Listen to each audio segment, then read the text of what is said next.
আমি আল্লাহ এই জন্য তোমারে বানাই নাই। পৃথিবীর জমিনে যখন যেটা মনে ধরবে তাৎক্ষণিক সেই জিনিসটা তুমি ভক্ষণ করবে না রে বান্দা। আমি আল্লাহ এই জন্য তোমাদিগকে বানাই না, আমি আল্লাহ তোমাদিগকে বানিয়েছি লিয়াবলুয়াকুম, আমি আল্লাহ তোমাদের থেকে পরীক্ষা নেব। কি নেবেন? আল্লাহ আপনাকে আমাকে বানিয়েছেন, বিনিময় তিনি আমার আপনার থেকে পরীক্ষা নেবেন। খুব সাধারণ ভাষায় বোঝায়, এই আগামী ফেব্রুয়ারিতে মাধ্যমিক ফাইনাল এক্সাম, তাই তো নাকি? আসামে ফেব্রুয়ারিতে মাধ্যমিকের ফাইনাল এক্সাম, বোর্ডের পরীক্ষা। যেই সমস্ত ছেলেমেয়েরা আগামী ফেব্রুয়ারি মাসে মাধ্যমিকের বোর্ডের ফাইনাল এক্সাম দিবে, এদেরকে একটু খবর নিয়ে দেখেন। যারা একটু ভালো মানের পড়াশোনা করতে চায়, রাত দিন এক করে তারা স্টাডি করছে। কেন না? তারা পরীক্ষায় ভালো নাম্বার নিয়ে উত্তীর্ণ হবে, এটাই তো নাকি? আমার ভাষা কি বুঝতেছেন? মনে হয় বোঝেন না নাকি ভাইরা আমার?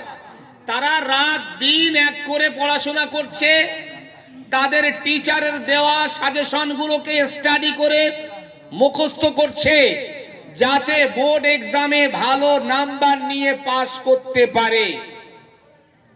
আচ্ছা বলেন, এই পৃথিবীর পরীক্ষার একটা স্টেপ মাধ্যমিক, একটা ছেলে অথবা মেয়ে তার জীবনের সূচনা লগ্ন থেকে শুরু করে এই পর্যন্ত এটাই হলো তার জীবনের সব থেকে ভাইটাল পয়েন্ট, মানে প্রথম স্তর। সে কোনো একটা বোর্ডের পরীক্ষা দেবে, তার জন্য অনেক কষ্ট করছে, মেহনত করছে, পড়াশোনা করছে, যাতে তার রেজাল্ট ভালো হয়।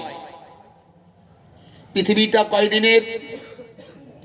খুব বেশি হলে 100 বছর। হিসাবটা একটু বোঝেন। খুব বেশি হলে 100 বছর।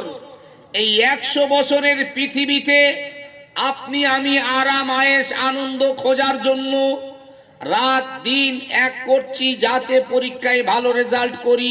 আমি যদি পুরো রাজ্যের মধ্যে, স্টেটের মধ্যে একটা ভালো র্যাঙ্ক করতে পারি, আমি একটা কোনো সরকারি সুযোগ, পরবর্তীতে আমি সরকারি চাকরি পাবো, আমার ভালো বেতন হবে, আমার সুখ স্বাচ্ছন্দ্য সব ফিরে আসবে।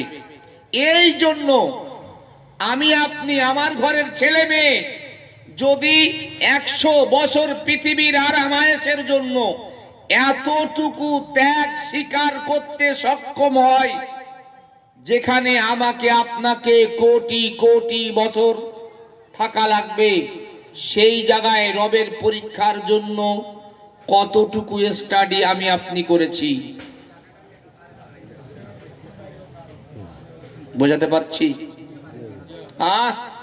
সেই রবের পরীক্ষার জন্য কতটুকু পড়াশোনা করেছি? বলবেন হুজুর করিনি, তার মানে? যেই দিন পৃথিবীতে এসেছিলাম সেই দিন এই আমার বাবা মসজিদের ইমাম সাহেব অথবা মুয়াজ্জিন বা গ্রামের কোন আলেমকে ডেকে এনে আমার কানে আযানের ধ্বনি শুনিয়েছিল, আশহাদু আল্লা ইলাহা ইল্লাল্লাহ আশহাদু আন্না মুহাম্মাদার রাসূলুল্লাহ। এই তো আমার শুরু, তাই না?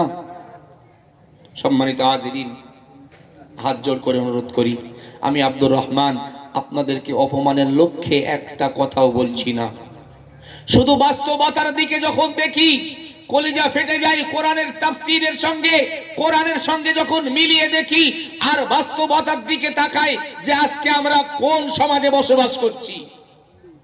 নামে বলছি আমি মুসলমান, আমি এই, আমি সেই, কিন্তু আপনার আমার ভিতরে কতটুকু কোরআনের বিধান অনুযায়ী আপনি আমি জীবন পরিচালনা করছি?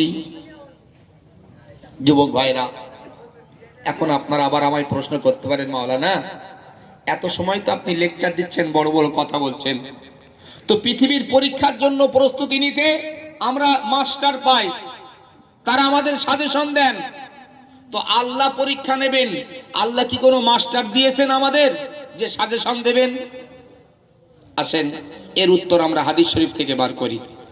সম্মানিত ভাইয়েরা, আল্লাহর নবী মুহাম্মদুর রাসূলুল্লাহ সাল্লাল্লাহু আলাইহি ওয়াসাল্লাম, নবী আমার ১৫০০ বছর পূর্বে সোনার জবানি হাদিসের মধ্যে জানিয়ে গিয়েছেন, ক্বালান নবী সাল্লাল্লাহু আলাইহি ওয়াসাল্লাম ইন্নামা বুইস্তু মুআল্লিমান আও কামা ক্বালা আলাইহিস সালাতু ওয়াস সালাম।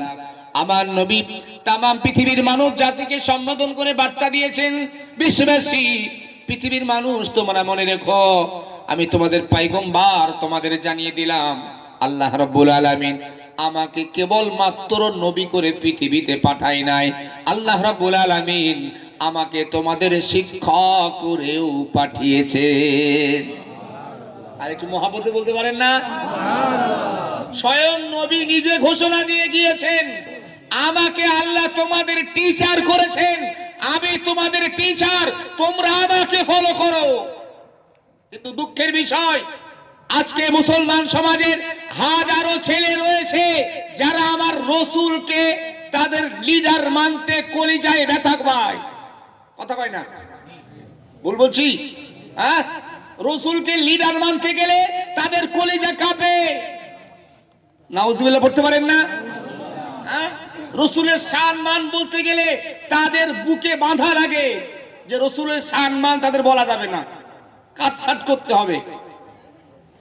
অথচ শুধু আপনার আমার নয়, গোটা পৃথিবীর তামাম জাতির জন্য রহমাতাল লিল আলামিনকে আল্লাহ টিচার স্বরূপ পাঠিয়েছেন। অথচ আমি মুসলমানের ঘরে জন্ম নেওয়ার পরেও আমার রসুলের সম্মান, মা রসুলুল্লাহর ইজ্জত, রসুলুল্লাহর সম্মান এ নিয়ে বললেই তাদের গা জ্বালা করে। কেন এত কিসের? আজের মাজলিস, একটু মনোযোগ দেন, ভুল বুঝবেন না।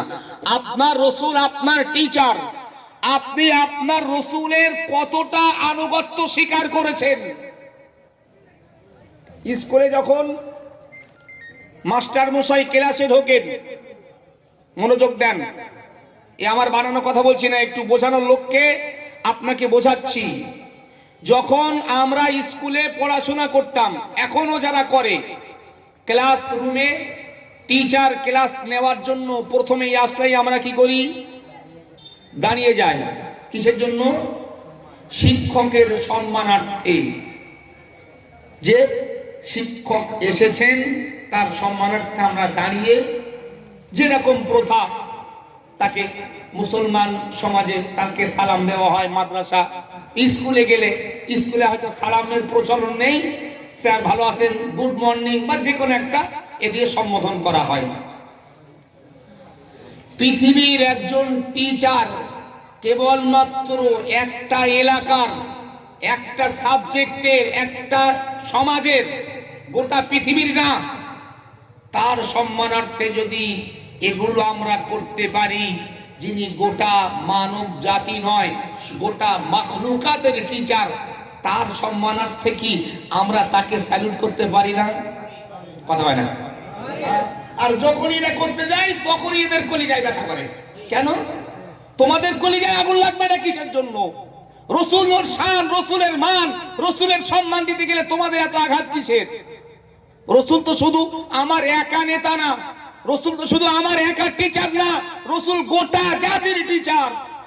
তাহলে পৃথিবীর একজন একটা সাবজেক্টের টিচারের সম্মান যদি এত হতে পারে, গোটা মানব জাতি, গোটা সৃষ্টি জগতের টিচারের সম্মান এর থেকে তো হাজারো লক্ষ কোটি গুণ বেশি দেওয়া দরকার। হ্যাঁ ভাইরা আমার, এই জন্য আমি আপনাদেরকে বলছি, একটু বোঝেন, আল্লাহর রসুল তার যথার্থ সম্মান, তার যথার্থ মর্যাদা আমাদেরকে দেওয়া লাগবে। কেন না? আল্লাহ দিতে বলেছেন।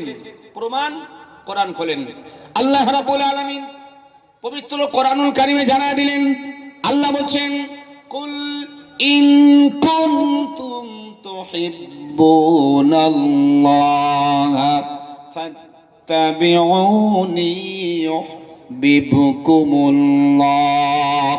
আল্লাহ রাব্বুল আলামিন আমার রাসূলকে সম্বোধন করে বার্তা দিয়েছেন, হে রাসূল, পৃথিবীর মানুষগুলোকে জানায় দিন, পৃথিবীর মানুষগুলোকে আপনি বলে দিন, ইন কুনতুম তুহিব্বুনাল্লাহ, যদি তারা আপনার ভালোবাসা পেতে চায়, আল্লাহর দয়া, আল্লাহর ভালোবাসা পেতে চায়, ফাত্তাবিউনি ইউহিব্বুকুমুল্লাহ, অবশ্যই তারা যেন আপনার ইত্তেবা করে, আপনার অনুসরণ করে। মুসলমান ভাইয়েরা আমার, আল্লাহ রাব্বুল আলামিন কোরআনে বর্ণনা দিয়েছেন, কোরআনের আয়াত নাজিল করে জানিয়ে দিয়েছেন আমার রাসূলের অনুসারী, আমার রাসূলের ইত্তেবা করার জন্য। ও বন্ধু, আজকে আমার সমাজের দিকে তাকালে বোঝা যায়, কষ্ট হয়। আমার সমাজে এমনও অনেক মানুষ রয়েছে, আমার রাসূলের ইত্তেবা করতে গেলে তাদের গায়ে বাঁধে। কেউ ব্যথা পাবেন না, আমি কাউকে পার্টিকুলার, কাউকে নির্দিষ্ট করে বলছি না, শুধু বোঝানোর লক্ষ্যে বলছি। সে আমি নিজেও ওই কাজের কাজই হতে পারি, যদি আমি হই আমার গায়ে লাগবে। কথা বুঝতেছেন না? হ্যাঁ, হাজিরে মজলিস, আজকের গোটা মজলিস ভরা মানুষ আপনারা বসে রয়েছেন, একটু মনোযোগ দেন।